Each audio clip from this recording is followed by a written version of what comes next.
First time na to itry ang Shake Off ng Edmark Phyto-Fiber drink. Try natin. First time ko matry.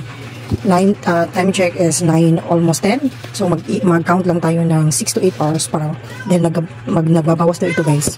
Meron siyang 12 sachets, so dapat try natin siya, i-consistent natin siya once a day for 1 week, tapos every other day na lang after a week. Ayan, ito guys. Dilute natin sa 200 ml ng water.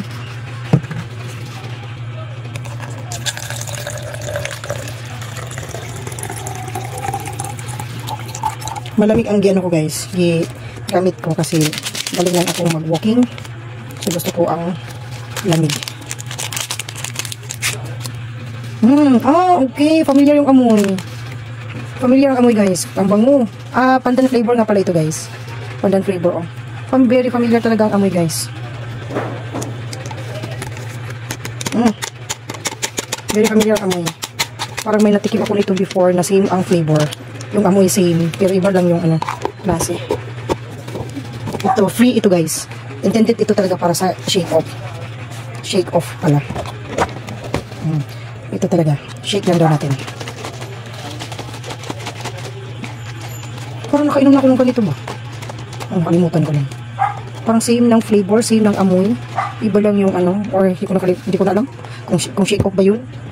Pero hindi ko na ata ito naabutan sa Edmark noon eh. Parang mga bago ata ito. Hindi ko pa alam. Kasi na-try ko talaga before. Ever since high school ako. Ito na ininom ng family namin. Kaya nga hinahanap ko yung Edmark. Akala ko sarado na sila. Nung may nagsabi sa akin na active pa pala yung Edmark. Tapos mas lalo pa nga pala silang lumago. Nasa ibang bansa na. May mga branch na sila sa ibang bansa. Parang si USA na lang ata hindi nila na Ito na guys, yung content nga pala ito guys is ang ingredients ito guys is mayroon itong psyllium fiber. Psyllium fiber ba? Asang gani yung psyllium fiber? I don't know. Okay, psyllium husk, pandan powder, inulin, instant oats, fructose. Yan. May psyllium lagi. Ito guys. Okay, fights ito guys, pwede natin ito inumin para tomorrow bala 10. So mga around 6 AM. Mga 6 AM. Tama-tama, gising na ako guys, 6 AM kasi 7 AM yung duty ko.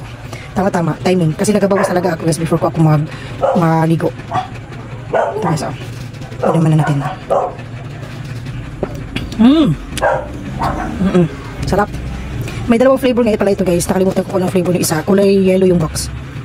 Pero ito yung free ng pag magpa-register ka. Ito yung nasakit nila. Ito yung free. Kasama nito free. At saka yung bag nila. Sarap. According to them, magbabawas ka doon nito mga 3 to 4 times. 3 to 4 times guys. Pang detox ito guys. Pang detox ito. Cleansing sa body. Para mawala yung mga ma-release sa katawan natin yung mga toxic. Para malinis ba. Tingnan nyo. Sarap siya guys.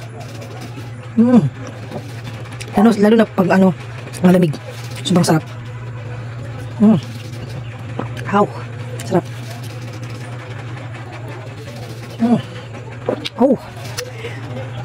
Sarap. Yan lang guys. Pag gusto nyo mag-try, PM lang kayo guys. Para ma-instructan ko kayo kung saan kayo pupunta, kung saan kayo kung gusto nyo bumili, kung gusto nyo pa-register. Malapit lang dito guys. Sa downtown lang sila. So, may Victoria Plaza lang sila banda guys. Edmark Company. Shake Off. Ito yung pinaka-first nila guys. Mag-detox ka muna guys bago ka mag-fat burning. Meron sila yung pangalawang step nito kasi is yung fat burning. Ito guys is pang-detox muna ito guys. Pang-cleansing. Pang-release ng mga toxic sa body natin guys. Sige guys, yun lang. Thank you for watching.